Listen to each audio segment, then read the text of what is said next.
रीवा की रहने वाली महिला मनोरमा का विवाह 2018 में आशीष मिश्रा के साथ सिमरिया में हुआ था। विवाह पूरे रीति रिवाज के साथ संपन्न हुआ।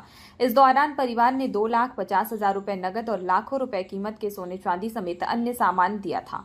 लेकिन इसके बावजूद भी ससुराल वालों ने कुछ माह बाद नवविवाहिता से दहेज की मांग करने लगे और मृतक को कार खरीदने के लिए 5 लाख रुपए की मांग की और ना लाने पर मारपीट गाली गलौज शुरू कर दी। जब मायके पक्ष को यह बात पता चली तो उन्होंने मनोरमा को समझाया बुझाया, साथ ही उसके ससुराल वालों को 1.5 लाख रुपए और दिए। लेकिन कुछ दिन बाद फिर उन्होंने और पैसों के लिए मारपीट शुरू कर दी। महिला की मौत दिनांक के दौरान उसकी बात अपने माता पिता से हुई थी, जिसमें उसने मारपीट की बात बताई और उसके कुछ देर बाद उसके मौत की खबर आई।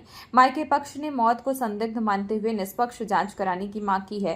भोपाल में लड़के के मामा और पुलिस कर्मी होने के कारण सच को छुपाने की आशंका व्यक्त करते हुए डीजीपी से निष्पक्ष जांच की मांग की है। बताइए, आज आप लोग आईजी ऑफिस आए हैं, क्या घटना हो गई? ऐसा है कि अभी जो है मेरे बच्ची का मर्डर हो गया है। भोपाल में रहती थी। बच्ची का 2018 में शादी हुई थी। शादी होने के उपरांत जो है आशीष मिश्रा के साथ और उसके पिता जो है कमला प्रसाद मिश्रा, ग्राम बड़ा छिजवार, तो उन्होंने 2 साल तो ठीक रहा। 2 साल के बाद जो है बच्ची को प्रताड़ित करने लगा, मारने पीटने लगा।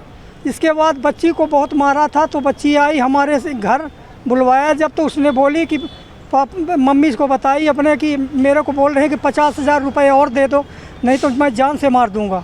इसके बाद मैंने मिसेज बताई कि दे दो उनको 50,000 रुपये। तो मैं अपने खाते से ट्रांसफ़र किया उनको 50,000 रुपये 2020 में। और इसके उपरांत पिछले मार्च में वो फिर बहुत मारा बच्ची को।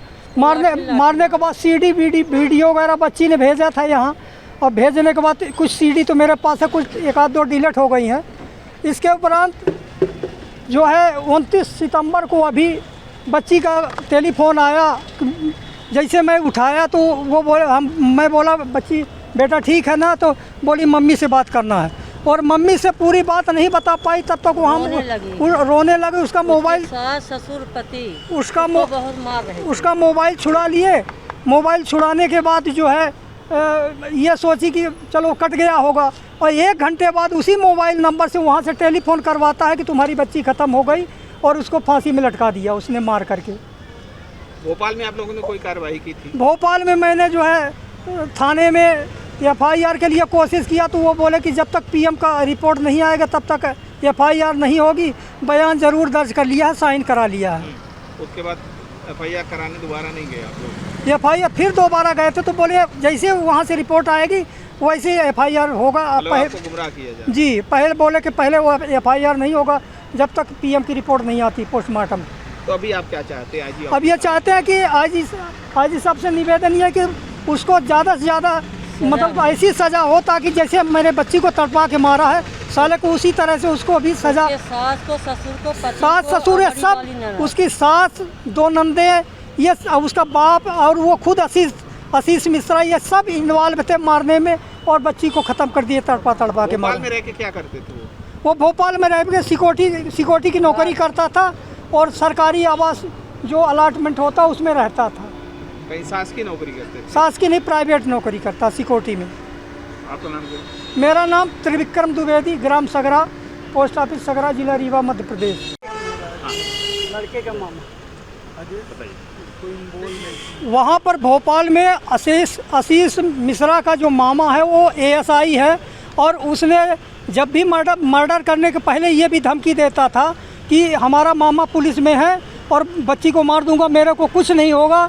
वही उसका मामा दयानंद पांडे ASI जो भोपाल में है, वो PM जब हो रहा था तब वहाँ कुछ हमारे समझ से उस डॉक्टर से बात करके और मुकदमे का दूसरा रूप देने के लिए जो है कोशिश कर रहा था। इसलिए आईजी साहब से निवेदन है कि जो है उसको इस तारीख से उसको जो है कानूनी कार्यवाही उसके ऊपर किया जाए।